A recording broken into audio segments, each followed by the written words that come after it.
இன்னைக்கு விசுவாசிகளே குழம்பி இருக்கிறார்கள். எதை ஃபாலோ பண்ண, யாரை ஃபாலோ பண்ண, என்ன செய்ய, காடை வெட்டி திருத்தவா, இதை திருத்தவா? நான் இன்னைக்கு ஒரு தெளிவை ஏற்படுத்த விரும்புகிறேன். உங்கள் கண்கள் தேவனுடைய மகத்துவங்களை காணட்டும், உங்கள் காதுகள் சத்தியத்தை கேட்கட்டும். இது ரெண்டும் இருதயத்திற்கான வாசல். இது கேட்டு கேட்டு உணரட்டும், நிரம்பட்டும். இந்த மூன்றில் கவனம் வையுங்கள். ஒரு பெரிய தெளிவு வரும். நீதிமான் தன் வழியை உறுதியாய் பிடிப்பான். இன்னைக்கு ரெண்டு காரியத்தை ஆவியானவர் செய்யட்டும். ஒன்று, உங்கள் இருதயம் உணரட்டும், உங்களுக்குள்ள ஒரு தெளிந்த புத்தி வரட்டும்.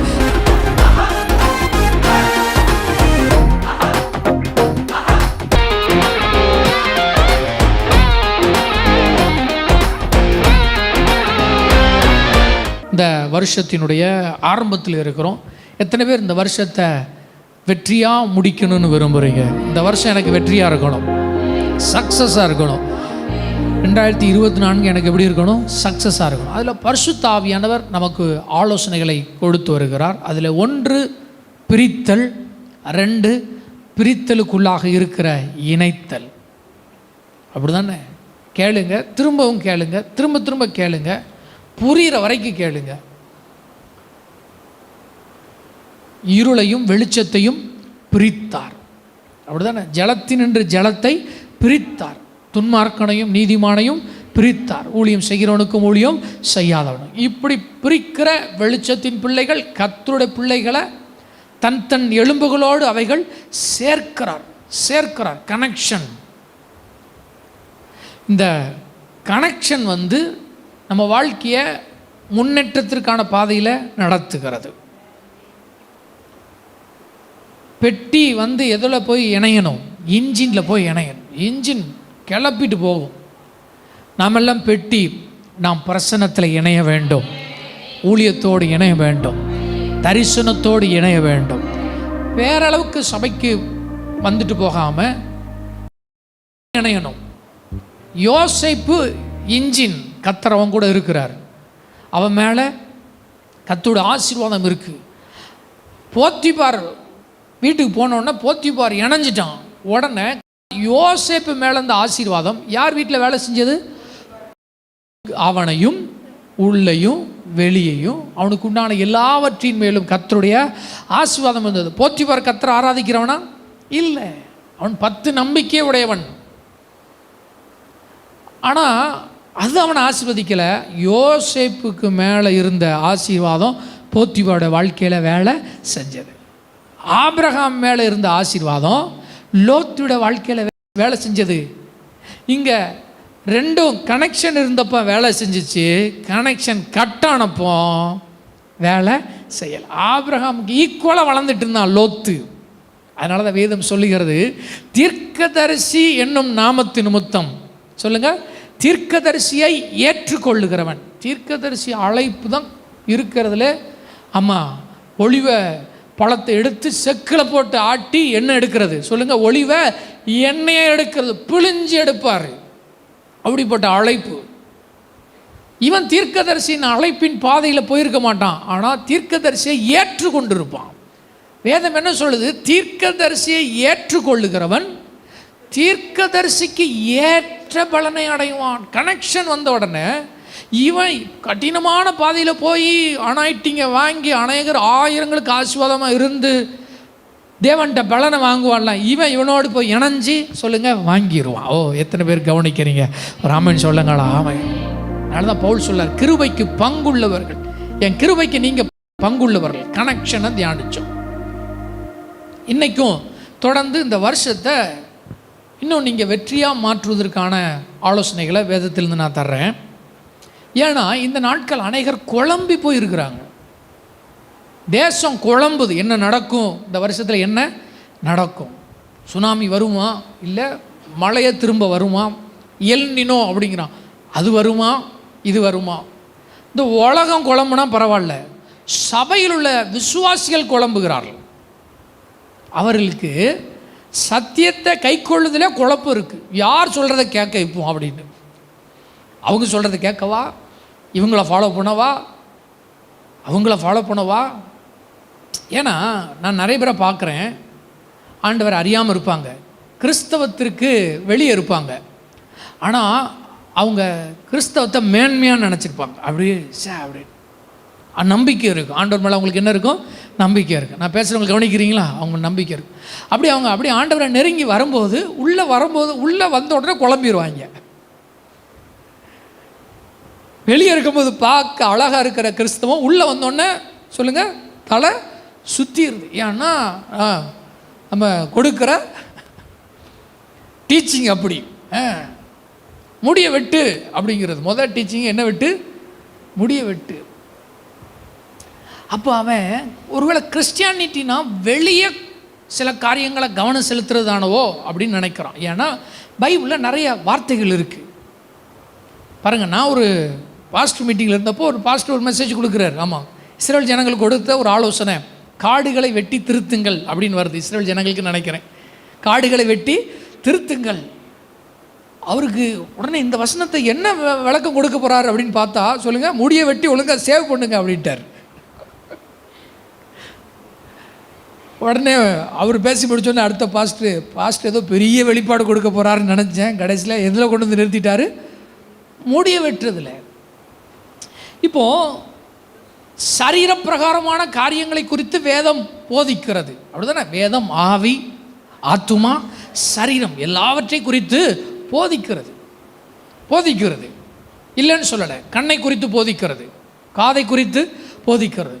வெள்ளிக்கிழமையில் ஜெபம் பண்ணோம், உங்கள் கைகள் சொல்லுங்கள் சுத்தமான, உங்கள் கைகளை ராக்காலத்தில் இருக்கிற ஊழியர்களே அப்படின்னு சொல்லிட்டு உங்கள் கைகளை பரிசுத்த ஸ்தலத்துக்கு நேராக உயர்த்தி சுத்தமான கைகளோடு இதை செய்தேன். கைகளை குறித்து வசனம் இருக்குது, கால்களை குறித்து வசனம் இருக்குது. அப்போ வெளியே நிறைய இருக்குது, சரீரத்தை குறித்த ஆலோசனைகள் இருக்குது. ஆனால் நிறைய பேர் குழம்பிடுறாங்க. ஆவியை கவனிக்கவா, ஆத்மாவை கவனிக்கவா, இல்லை சரீரத்தை கவனிக்கவா, இல்லை முடியை கவனிக்கவா, இல்லை ட்ரெஸ்ஸை கவனிக்கவா, எதை கவனித்தா நமக்கு நன்மை நடக்கும் அப்படின்னு குழம்பிடுறாங்க. குழப்பத்தோடு இருக்க வைப்பது பிசாசினுடைய வேலை. குழப்பம் இருக்கிற வரைக்கும் வெற்றியை பார்க்க முடியாது. ஆனால் இன்னைக்கு காலையில் ஒரு பெரிய தெளிவை, ஆமாம், தெளிவின் ஆவியானவர், நான் அல்ல, தெளிவின் ஆவியானவர். ஆவியானவருக்கு இன்னொரு பேர் சொல்லுங்க, தெளிவின் ஆவியானவர். இன்னைக்கு ஒரு செய்தி உங்களுக்கு கொடுக்க போகிறேன். நீங்கள் அதில் மட்டும் கவனம் செலுத்தி ரொம்ப தெளிவாக இன்னைக்கு ஆண்டவர் உங்களை பேசி உங்களை தெளிய வச்சு அனுப்ப போகிறாரு. நான் நம்புகிறேன். இதை உறுதியாக இறுக பிடித்து கொள்ளுங்கள். இந்த வருஷத்தில் நீங்கள் வெற்றிகளை பார்ப்பீர்கள். தெளிவு இருக்கும் போதே சக்சஸ் வந்துடும். ஆமாம், இன்னைக்கு உங்களை குழப்புகிற குழப்பங்கள் இயேசுவின் நாமத்தினால வெளியேறுவதாக, அந்த அரண்கள் உடைக்கப்படுவதாக. ஒரு அரை நிமிஷம் கையை தட்டி ஆண்டவருக்கு நன்றி செலுத்தலாமா? ஆமென், ஆமென், ஆமென். ஒரு 3 மட்டும் கவனம் வைங்க, இந்த வருஷம் வெற்றியாக மாற்றிடலாம். ஒரு 3 மட்டும் கவனம் வைங்களேன். ஒரு 3 காரியம் சொல்கிறேன், அதில் மட்டும் கவனம் வைங்க. அது என்ன அப்படின்னா, உங்கள் முடி இல்லை, ஆமாம், உங்கள் தாடி இல்லை, உங்கள் ட்ரெஸ் இல்லை, நிறைய இருக்குது. இதெல்லாம் குறித்து வேதம் நிறைய சொல்லுது. ஆனால் 3 வார்த்தை ஆவியானவர் காண்பித்தார். ஒன்று கண்கள், சொல்லுங்கள், காதுகள், உங்கள் இருதயம். சொல்லுங்க, கண்கள், காது, இருதயம். இந்த 3 மட்டும் கவனம் வைங்க. இந்த வருஷம் நிச்சயமாக ஒரு பெரிய வெற்றியை நீங்கள் பார்ப்பீங்க. ஆமாம், எத்தனை பேர் நம்புறீங்க? ஒரு ஆமை சொல்லுங்க. ஆமை. மற்றதெல்லாம் தேவையில்லைன்னு சொல்லலை. மற்றதெல்லாம் வேதம் நிறைய சொல்லுது. வாயை குறித்து நிறைய சொல்லுது, நாவை குறித்து நிறைய சொல்லுது, கைகளை குறித்து சொல்லுகிறது, கால்களை குறித்து சொல்லுகிறது. செவையான பாதையில் உன் கால்கள் போகட்டும், வலதுபுறம் இடதுபுறம் சாயாமல் உன் கால்களை எல்லா தீமைக்கும் விளக்குவாயா. சரீரத்தை குறித்து சொல்லுது, மனதை குறித்து சொல்லுகிறது, நாவை குறித்து சொல்லுகிறது. ஆனால் இது எல்லாவற்றை விட இந்த 3 முக்கியம்னு ஏன் சொல்கிறேன்னா, இது சரீரத்தோடு மட்டும் சம்பந்தப்பட்டதல்ல. இந்த 3ம் ஆவியோடும் ஆத்மாவோடும் சம்பந்தப்பட்டது. இந்த கண்ணும் காதும் தான் உங்கள் இருதயத்தின் வாசல். இப்போ உங்கள் வார்த்தையை சரி பண்ணணும் வெற்றிக்கு. கண்டிப்பாக உங்கள் வாயை சரி பண்ணால் தான் அந்த வருஷம் வெற்றியாக இருக்கும். விசுவாச வார்த்தைகளை பேசணும், அன்பின் வார்த்தைகளை பேசணும், நல் வார்த்தைகளை பேசணும், பிறருக்கு பக்தி விருத்திக்கு ஏதுவான வார்த்தைகளை பேசணும், வெற்றியை பேசணும், சுகத்தை பேசணும், ஜீவனை பேசணும். அப்படின்னா வாய் எப்படி பேசும்? வேதம் சொல்லுது, இருதயத்தின் நிறைவினால் வாய் பேசும். இருதயத்தில் அது இருந்தால் தான் பேசும். இருதயத்தில் வெற்றி எண்ணங்கள் இருந்தால் தான் வெற்றியான வார்த்தைகள் வரும். விசுவாசத்தால் உங்கள் இருதயம் நிரம்பி இருந்துச்சுன்னா உங்கள் வாயிலிருந்து என்ன வார்த்தை வரும்?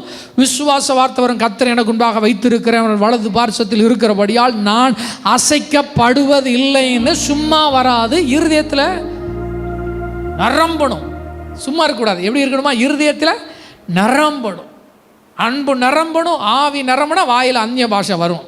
இல்லாட்டி அந்நிய பாஷை வராது, ஆத்திர பாஷை வரும். இருதயம் எதை நிரப்புதோ அதை வெளியேற்றுகிற பைப்பு தான் வாய். டேங்கில் தண்ணி கொண்டு போகிறதுக்கு ஒரு பைப்பு இருக்குது, சொல்லுங்கள். தண்ணியை வெளியே விடுறதுக்கு ஒரு பைப்பு இருக்குது. தண்ணி நிரம்புனா வெளியே போகிறதுக்கு ஒரு பைப்பு இருக்குது. இந்த கண்ணும் காதும் ஞாபகம் வச்சுக்கோங்க, கண்ணும் காதும் உங்கள் இருதய தொட்டியை நிரப்புகிறதான பைப்பு. நீங்கள் எதை பார்க்குறீங்களோ, எதை கேட்குறீங்களோ அது எங்கே போகும்? இருதயத்துக்குள்ளே போகும். இருதயம் நிரம்ப நிரம்ப நிரம்ப சொல்லுங்கள், உங்கள் வாய் வெற்றியை பேசும், சுகத்தை பேசும், ஜீவனை பேசும், நல் வார்த்தைகளை பேசும். எத்தனை பேர் கவனிச்சிங்க? வராமல் சொல்லுங்க. அதனால் இது சரீரத்தோடு சம்மந்தப்பட்டதல்ல. ஏன்னா இதை பார்க்காத, இதை கேட்காத அப்படிங்கிற செய்தி அல்ல இது. சொல்லுங்கள். காந்திஜி ஒரு 3 குரங்கு வச்சுருந்தார், சிலை, அப்படி தானே? ஒன்று சொல்லுங்கள், தீயவற்றை பார்க்காத, தீயவற்றை கேட்காத, தீயவற்றை, அதான் அவருடைய தாரக மந்திரம். நான் அதை பேசலை. உங்கள் கண்கள் காண வேண்டும். ஆமாம், உங்கள் காதுகள் சொல்லுங்கள் கேட்க வேண்டும். இன்றைக்கி அதுதான் ஜெபிக்க போகிறோம். ஆண்டவரே, என் கண்ணு சொல்லுங்கள் காண வேண்டும். சொல்லுங்கள், என் காதுகள் கேட்க வேண்டும். மறுபடியும் சொல்லுங்கள், என் கண்ணு காண வேண்டும், காதுகள் கேட்க வேண்டும், இருதயம் உணர வேண்டும். ஜெபிப்பீங்களா? எத்தனை பேர் ஜெபிப்பீங்க? இப்போ ஏன் கண்ணு உங்களுக்கு சரியில்லையா? காணலையா? நீங்கள் காது கேட்கலையா? ஜெபிப்பீங்கன்னா, ஆமாம் ஆண்டவரே என் காது கேட்கணும்னு ஜெபிக்க சொன்னேன். நான் அதை சொல்ல வரல. சொல்லுங்கள், எத்தனை பேர் நல்லா புரியுது? ஆவியானவரே, காண வேண்டியதை என் கண்ணு காணணும். எத்தனை பேர் கவனிக்கிறீங்க? கேட்க வேண்டியதை என் காது கேட்கணும், இருதயம் உணரணும். 3ல் நான் கவனம் வைக்க போகிறேன். இந்த வருஷம் வெற்றி தான். ஆமாம், எத்தனை பேர் ஆமேன்னு சொல்கிறீங்க? ஆமாம். இந்த 3ம் சேர்ந்த ஒரு வசனத்தை இப்போ காண்பிக்கிறேன். அப்போஸ்தலர் நடவடிக்கைகள் 28வது அதிகாரம் 24வது வசனம். பவுல் சொல்கிறாரு, 24ஆம் வசனம், அவன் சொன்னவைகளை சிலர் விசுவாசித்தார்கள், சிலர் விசுவாசியாதிருந்தார்கள். இப்படி அவர்கள் ஒருவரோடு ஒருவர் ஒவ்வாமல் இருந்து புறப்பட்டு போகையில் பவுல் அவர்களுக்கு சொன்ன வாக்கியமாவது, நீங்கள் காதார கேட்டும் உணராதிருப்பீர்கள், கண்ணார கண்டும் பாராதிருப்பீர்கள். இவர்கள் கண்களினால் காணாமலும் காதுகளினால் கேளாமலும் இருதயத்தினால் உணர்ந்து குணப்படாமலும் நான் இவர்களை ஆரோக்கியமாக்காமலும் இருக்கும்படி இந்த ஜனத்தின் இருதயம் கொழுத்திருக்கிறது. காதுகளினால் மந்தமாய் கேட்டு தங்கள் கண்களை மூடிக்கொண்டார்கள் என்று இந்த ஜனத்தினிடத்தில் போய் சொல்லி என்பதை பரிசுத்த ஆவி ஏசாயா தீர்க்கதரிசியை கொண்டு நம்முடைய பிதாக்களுடனே நன்றாய் சொல்லியிருக்கிறார். ஆமாம், இதை வாசிக்கும் போது உங்களுக்கு 3 வார்த்தை வந்திருக்கும். கண்ணு சொல்லுங்கள், காது, இருதயம். இந்த கண்ணை குறித்து என்ன சொல்லுது? கண் இருந்தும் காணாமல் இருக்கிறாங்க, காது இருந்தும் கேட்க மாட்டேங்காங்க, மந்தமாக கேட்டு காதை மூடி போடுறாங்க, இருதயம் உணராதபடிக்கு கொழுப்பினால் மூடி இருக்கிறது. இந்த வசனத்தை சொன்னது யாருன்னா ஏசாயா தீர்க்கதரிசி. நல்லா புரிஞ்சுக்கோங்க, இந்த வசனத்தை ஏசாயா சொல்லியிருக்காருல, அப்படி தானே போட்டிருக்கு. ஏசாயா தீர்க்கதரிசி நம்முடைய பிதாக்களை குறித்து நல்லா தான் ஏன் சொல்லியிருக்கிறான் அப்படிங்கிறார். நல்லா கவனிங்க. பவுல் இதை எப்போ சொல்கிறாருன்னா, பவுல் ஊழியம்லாம் செஞ்சு அவரை பிடிச்சிட்டு போய் சொல்லுங்கள், ஜெயிலில் போட்டாங்க. கொஞ்ச நாளுக்கு அப்புறம் சாக போகிறாரு, தலையை வெட்டி கொண்டுட்டாங்க. கடினமான சிறைச்சாலைக்கு போகிறதுக்கு முன்னாடி ஹவுஸ் அரெஸ்டில் இருந்தார், வீட்டு சிறைச்சாலையில் இருந்தார். வீட்டு சிறைச்சாலையில் இருந்தப்போ யூதர்கள் அவரை பார்க்க வர்றாங்க. யூதர்கள் வந்து பார்க்கும் பொழுது கர்த்தரை குறித்து இவர் சொல்கிறாரு. சொல்லும் பொழுது சிலர் விசுவாசிக்கிறாங்க, சிலர் விசுவாசிக்க மாட்டேங்கிறாங்க. இவரும் எடுத்து சொல்கிறாரு. காலையிலேருந்து சாயங்காலம் வரைக்கும் வர்றவங்களுக்கெல்லாம் அன்றை பற்றி சொல்கிறாரு. ஆனால் சில பேர் தான் விசுவாசிக்கிறாங்க, சில பேர் விசுவாசிக்க மாட்டேங்காங்க, சில பேர் தர்க்கம் பண்ணுறாங்க. உடனே தான் சொல்கிறாரு, உங்களை குறித்து கரெக்டாக தான் ஏன் சொல்லியிருக்கிறான். யார் சொல்லியிருக்கிறா சொல்லுங்கள்?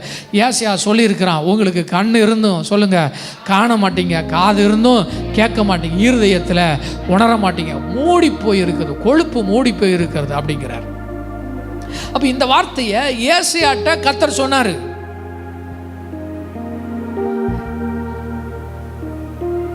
இந்த வார்த்தையை தான் ஆவியானவர் காண்பித்து இன்றைக்கும் பல ஜனங்கள் அப்படிப்பட்ட சூழ்நிலையில் இருக்கிறார்கள். அவர்கள் கண்கள் இருக்குது, ஆனால் என்ன செய்யறதில்ல, காணுறதில்ல. காது இருக்குது, கேட்கல. இருதயம் இருக்குது, உணரல. இப்படி இருக்கிறதுனால வாழ்க்கையில் வெற்றியை பார்க்க முடிகிறதில்ல. அதனால தான் ஜெபிக்க சொன்னேன், ஆண்டவரே என் கண்கள் காணட்டும், ஆண்டவரே என் காதுகள் கேட்கட்டும், ஆண்டவரே என் இருதயம் உணரட்டும், என் கண்கள் இதை காணட்டும். உங்கள் கண்கள் இதை காணட்டும் சொல்லுங்க. எத்தனை பேர் நம்புறீங்க? உங்கள் கண்கள் அற்புதங்களை காணட்டும். ஓ இயேசுவின் நாமத்தினால நான் உங்களை பிளஸ் பண்ணுறேன். அடையாளங்களை உங்கள் கண்கள் காணட்டும். பலவிதமான பலத்த செய்கைகளை உங்கள் கண்கள் காணட்டும். எத்தனை பேர் இப்படி சொல்றீங்க? என் கண்ணு கண்டு இருக்கிறது அவருடைய மகத்தான காரியங்களை. எத்தனை பேரால் சொல்ல முடியும்? என் கண்ணு பார்த்துருக்கியா? என் கண்ணு பார்த்துருக்கு கர்த்தருடைய செயலை, என் கண்ணு பார்த்துருக்கு. வேற யாருடைய வாழ்க்கையில், என் வாழ்க்கையில் பார்த்துருக்கு அப்படின்னு எத்தனை பேரால் சொல்ல முடியும்? ஆமென். கர்த்தரை, கர்த்தருடைய நடத்துதலை என் கண்கள் பார்த்திருக்கிறது. கர்த்தருடைய செய்கைகளை என் கண்கள் பார்த்திருக்கிறது. கர்த்தருடைய வல்லமை என் கண்ணு பார்த்திருக்கு.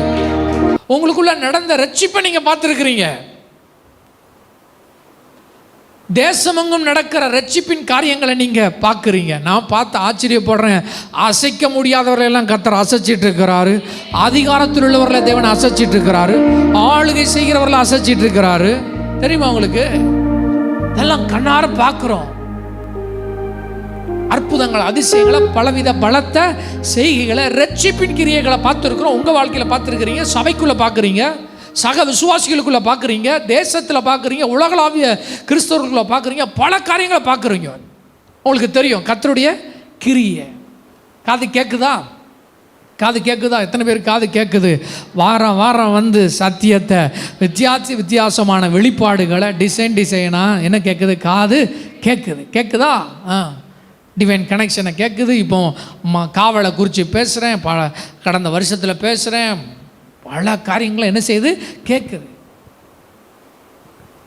இன்னைக்கு ஒரு காரியம் இருக்குது. சில பேருக்கு கண்ணு காணுது ஆனால் காணலை, கேட்குது ஆனால் எப்படி கேட்குதான்? பவுல் சொல்றாரு, மந்தமாக காதை அடைத்து கொள்கிறார்கள். அவர்களுக்கு தெரியும் கர்த்தருடைய கிரியை என்று, அவர்களுக்கு தெரியும் இது கர்த்தருடைய சத்தம் என்று, அவர்களுக்கு தெரியும் கர்த்தர் கொடுக்கிற ஆலோசனை என்று, ஆனாலும் இருதயம் உணர்வது இல்லை. இங்கே தான் பிரச்சனை. இன்னைக்கு விசுவாசிகளுக்கு தெரியாமல் மந்தமாக இருக்காங்கன்னு நினைக்கிங்களா? இன்னைக்கு இதுதான் ஆண்டவர் நமக்குள்ள இருந்து உடைக்க விரும்புகிறார். நம்ம பார்க்குறோம், ஒவ்வொன்றா பார்க்குறோம், நம்ம வாழ்க்கையை பார்க்குறோம், சக விசுவாசியோட வாழ்க்கையை பார்க்குறோம். பார்த்து இந்த காது வழியாக கண்ணு வழியாக எங்கே கொண்டு போயிடணும் சொல்லுங்கள்? இருதயத்தில் கொண்டு போய் இருதயம் உணர வேண்டும். இருதயம் சொல்லுங்களேன் சத்தமா, உணர வேண்டும். எல்லாரும் சொல்லுங்கள் உணர்வு. ஓ சொல்லுங்கள் உணர்வு, தெளிவு. எல்லாரும் சொல்லுங்கள் உணர்வு, தெளிவு. இன்னைக்கு கர்த்தர் உங்கள் மேலே அதைத்தான் செய்ய போகிறார். உங்கள் இருதயத்திற்குள் அதைத்தான் தேவன் செய்ய போகிறார். உணர்வு சொல்லுங்கள், தெளிவு. மறுபடியும் சொல்லுங்களா, உணர்வு, தெளிவு. கண்ணில் சரியாக பார்த்து காதில் சரியாக உள்ள வாங்கிட்டீங்கன்னா இருதயத்துக்குள்ள இந்த ரெண்டும் நடந்துடும். அதற்கு பேர் உணர்வு. அப்புறம் சொல்லுங்க தெளிவு. கண்ணில் ஒழுங்காக காணாமல், கண்டும் காணாமல் இல்லை, கண்டும். யூதர்களுக்கு தெரியுமா? இஸ்ரவேல் ஜனங்களுக்கு தெரியுமா? இஸ்ரவேல் ஜனங்கள் எதையெல்லாம் பார்த்துருக்குறாங்க? நம்மளை விட அதிகமாக கண்ணார கர்த்தருடைய மகிமையை பார்த்தவங்க யார் தான்? இஸ்ரவேல் ஜனங்கள். வானத்திலேருந்து அக்கினியே இறங்குனதை பார்த்தாங்க, மேக ஸ்தம்பத்தை அப்படியே பார்த்தாங்க. ஆமாம், இப்போ சொன்ன ஏசியா 4 மேக ஸ்தம்பமும் சொல்லுங்கள் புகையும். இன்றைக்கி சர்ச்சில் புகை இல்லை, ஆனால் புகை வைக்கிற மிஷின் இருக்குது, புகை போடுறாங்க இருக்குது. ஆனால் அன்னைக்கு புகை உண்மையிலே வந்துச்சு, புகைக்காடாக வந்துச்சு. புகைன்னா தெரியுதா? தீ வச்சா வருகிற புகைக்காடாக மகிமை இறங்கும் போது வந்துச்சு. கண்ணால் பார்த்தாங்க. தேவன் பேசின சத்தத்தை காதால அவங்க என்ன செஞ்சாங்க? கேட்டாங்க. கண்ணால் கண்டும் காதால கேட்டும் இருதயம் உணரலை. அதே போல் தான் இன்றைக்கி நம்ம உட்கார்ந்துருக்கிறோம். பல நேரம் எவ்வளவு டிவைன் கனெக்ஷனை குறித்து பேசினாலும் நல்லா கேட்பாங்க, ஆனால் இருதயம் உணரவே உணராது. லேர்னஸுமே லீடர்ஸுமே ஃபாஸ்டிங்குமே ஷார்ப்புமே என்ன ஒருவேளை கேட்கலையோ, வாலிமதும் கூட்டணுமோ அப்படின்னு பார்த்தா எல்லாம் நல்லா தான் என்ன செய்யுது?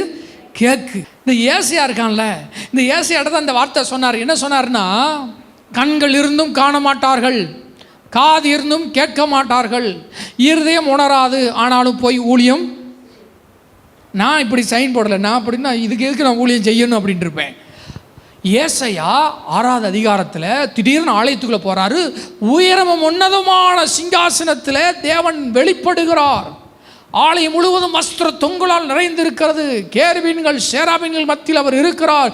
சேனைகளின் கர்த்தர் பரிசுத்தர். இந்த காட்சியை பார்த்தோன்னே ஏசியா கைகாலெலாம் நடுங்கிட்டான். நான் 5 அதிகாரம் தீர்க்க தரிசனம் தான் சொன்னான், அவன் தீர்க்கதரிசி தான். ஆனால் இப்போ ஒரு டிவைன் எக்ஸ்பீரியன்ஸ், ஒரு என்கவுண்டர், தேவனோட மகிமையை நேரடியாக பார்த்துட்டான். பார்த்த உடனே கைகாலெலாம் நடுங்கி, ஐயோ நான் அதமான நான் செத்துட்டேன்டா அப்படின்னா. நான் செத்துருவேன், ஏன்னா மகிமை அவ்வளோ பெருசாக இருக்குது. நான் அசுத்த உதடுள்ள மனுஷன், அசுத்த உதடுள்ள மனுஷர்கள் மத்தியில் வாசம் பண்ணுறவன். எங்கே இருக்கிற குரூப்பெல்லாம் அசுத்தம், ஒரு பெரிய பரிசுத்தர். கர்த்தர் சொன்னார், ஒன்றும் இல்லை இந்தா அப்படின்னு சொல்லிட்டு சொல்லுங்கள். அக்கினி தழலை எடுத்துட்டு வந்து ஏசையா நாவை தொட்டார், அவனை பரிசுத்தமாக்குறாரு. உடனே ஏசையா உணர்வு வருது, ஆண்டவரே என்னை அனுப்பும், நான் ஊழியத்துக்கு போகிறேன்.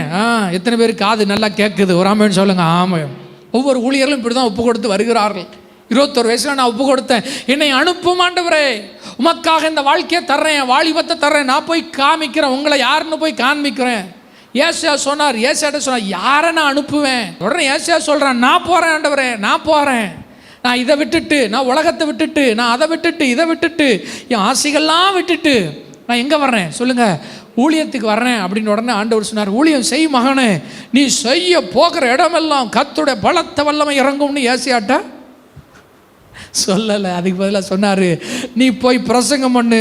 அவன் கண் இருக்கும் ஆனால் பார்க்க மாட்டான், அவன் காது இருக்கும் ஆனால் கேட்க மாட்டான், இருதயம் இருக்கும் ஆனால் உணர மாட்டான். அப்படியா? பிறகு ஊழியம் செய்யணும், அதன் மத்தியில் தான் நீ ஊழியம் செய்யணும். பார்த்தீங்களா? ஒவ்வொருத்தருக்கும் அழைப்பு எப்படி இருக்கும் பார்த்தீங்களா?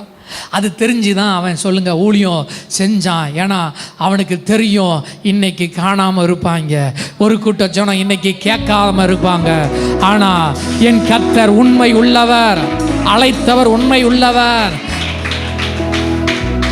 நான் ஒன்று சொல்கிறேன், நல்லா புரிஞ்சுக்கோங்க. நீங்கள் காணாததுனால, நீங்கள் உணராததுனால, கேட்காததுனால நான் பேசுறது டம்மி நினச்சிடாதீங்க. நான் சொல்லிட்டு இருக்கிறது 100% உண்மையான சத்தியம். சத்தியம், இது சத்தியம்னு ஏசியாவுக்கு தெரிஞ்சதுனால எவன் கேட்கிறானோ இல்லையோன்னு இருக்கிறதுலையே பெரிய தீர்க்கதரிசியாக 66 அதிகாரங்கள் பழைய ஏற்பாட்டில் சொன்ன மிகப்பெரிய தீர்க்கதரிசி ஏசாயா. அவன் கேட்கல, அவன் உணரங்கிறக்காக நிறுத்தலை, அவன் தான் அழைச்ச அழைப்புல சரியா ஓடுனான். ஏன்னா அவனுக்கு தெரியும், இன்னைக்கு நல்ல கரங்களை தட்டி மரா கரா வளா தலா கரா.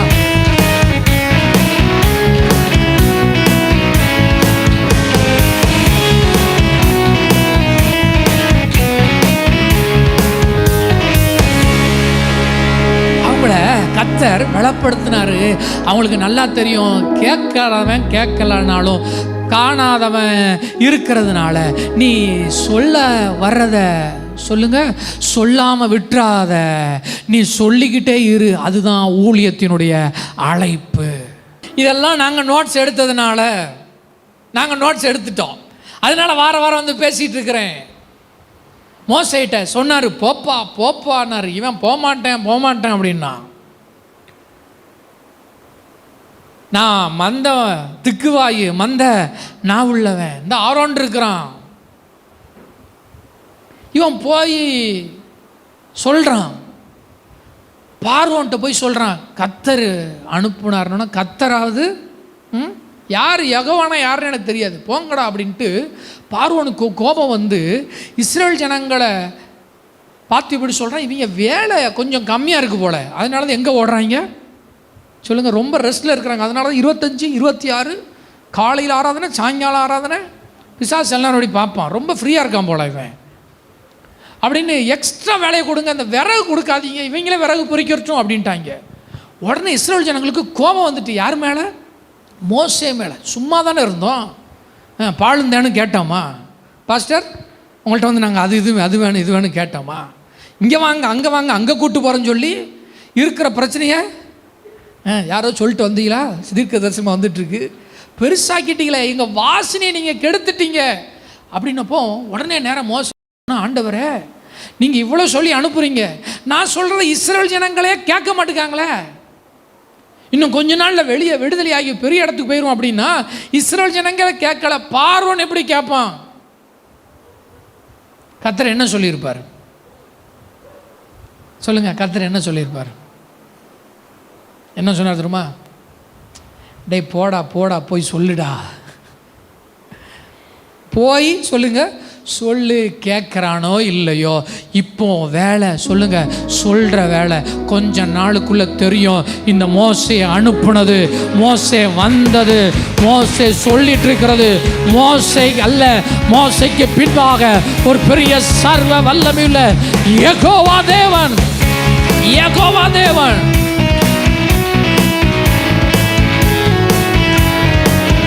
இன்னைக்கு காலையில் நான் சொல்கிறேன், இந்த சபையில் நான் சொல்லி கொண்டிருக்கிற டிக்ளரேஷனாக இருக்கலாம், தீர்க்க தரிசன வார்த்தைகளாக இருக்கலாம், செய்திகளாக இருக்கலாம், இன்னும் கொஞ்ச நாளுக்குள்ள அனுப்புனது கர்த்தர் என்கிறதை ஜனங்கள் கண்டுகொள்ளத்தக்கதாக, தேசம் கண்டுகொள்ளத்தக்கதாக பெரிய மகிமை வெளிப்படும் இயேசுவின் நாமத்தினால்.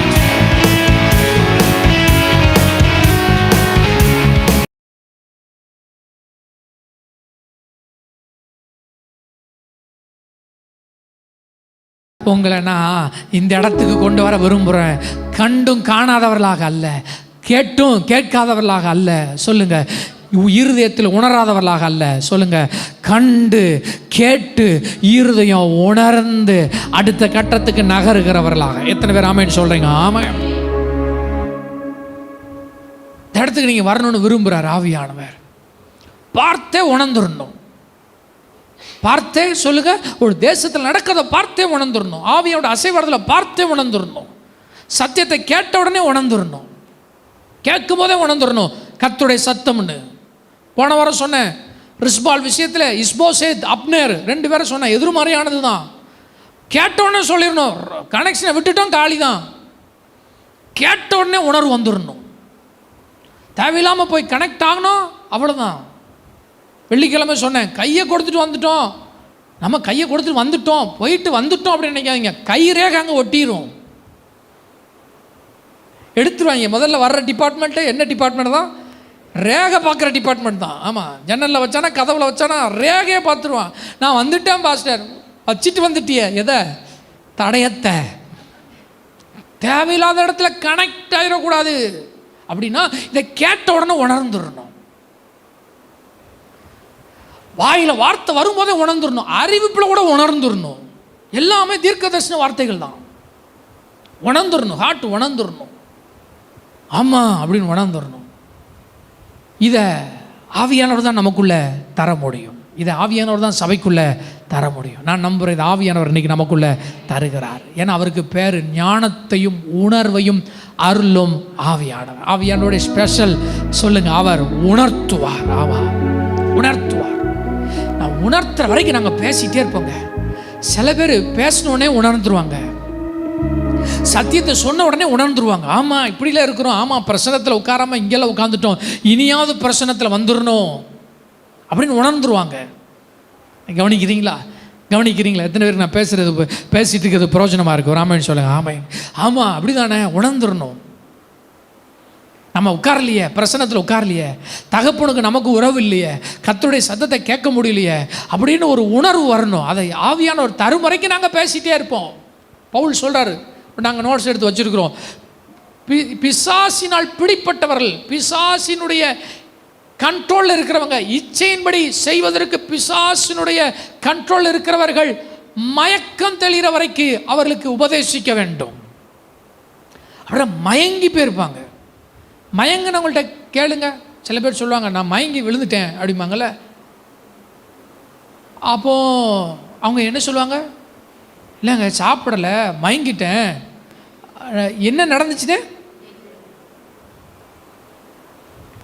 நீங்கள் நிறைய விசுவாசிகளுக்கு என்ன நடக்குன்னு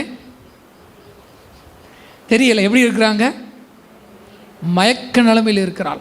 அவர்கள் தெளிவுக்கு வருவரைக்கு ஒரு ஊழியோட வேலை வந்து உபதேசிச்சுட்டே இருக்கணும், பிரசன்னத்தை கொண்டு வந்துட்டே இருக்கணும், ஆவியோட தண்ணியை முகத்தில் அடிச்சுட்டே இருக்கணும். ஏன்னா அவங்க என்ன செஞ்சிட்டு இருக்கோம்னே தெரியாமல் செஞ்சிட்டு இருப்பாங்க. உலகத்துக்குள்ளாக, அசுத்தத்துக்குள்ளாக, அருவருப்புக்குள்ளாக, பாவத்துக்குள்ளாகன்னு என்ன செஞ்சுட்டு தான் இருப்பாங்க. நீங்கள் எழுப்பி கேளுங்க, நல்ல தெளிந்த புத்தி வந்த உடனே கேளுங்க. அவங்க சொல்லுவாங்க, என்ன செஞ்சேன்னு? நானும் அப்படி பேசினேன் அப்படிப்பாங்க. இன்னைக்கு நிறைய பேர் எவ்வளவு சொன்னாலும் மயங்கி இருக்கிறார்கள். இன்றைக்கி 2 காரியத்தை ஆவியானவர் செய்யட்டும். ஒன்று, உங்கள் இருதயம் உணரட்டும், உங்களுக்குள்ள ஒரு தெளிந்த புத்தி வரட்டும். எத்தனை பேர் நம்புறீங்க? இது யார் தருவா? அன்பின் ஆவியானவரே, விலையேற பெற்றவரே, எனையாளும் பரிசுத்தரே, நன்றி. கர்த்தர் நமக்கு பயமுள்ள ஆவியை கொடாமல் அன்பும் பலமும் சொல்லுங்க தெளிந்த புத்தியுள்ள ஆவி. ஆரம்பிக்கும் போது சொன்னேன், குழம்பி போயிருக்கிற விசுவாசிகள் வெற்றியை பார்க்க முடியாது. இன்னைக்கு விசுவாசிகளே குழம்பி இருக்கிறார்கள். எதை ஃபாலோ பண்ண, யாரை ஃபாலோ பண்ண, என்ன செய்ய, காடை வெட்டி திருத்தவா, இதை திருத்தவா? நான் இன்னைக்கு ஒரு தெளிவை ஏற்படுத்த விரும்புகிறேன். உங்கள் கண்கள் தேவனுடைய மகத்துவங்களை காணட்டும், உங்கள் காதுகள் சத்தியத்தை கேட்கட்டும். இது 2ம் இருதயத்திற்கான வாசல். இது கேட்டு கேட்டு உணரட்டும், நிரம்பட்டும். இந்த 3 கவனம் வையுங்கள். ஒரு பெரிய தெளிவு வரும். நீதிமான் தன் வழியை உறுதியாய் பிடிப்பான். நான் போயிட்டு இருக்கிறது கரெக்டு தான், நான் பண்ணிட்டு இருக்கிறது கரெக்டு தான், நான் பேசிட்டு இருக்கிற வார்த்தை கரெக்டு தான். எனக்கு ஒரு தெளிவு உண்டு.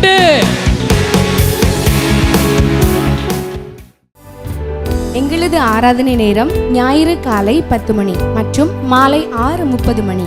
எங்களது முகவரி great truck worship centre, 6/439 saint Mary's colony, முதல் தெரு, தூத்துக்குடி. எங்களது தொலைபேசி எண் 96 29 76 80 79.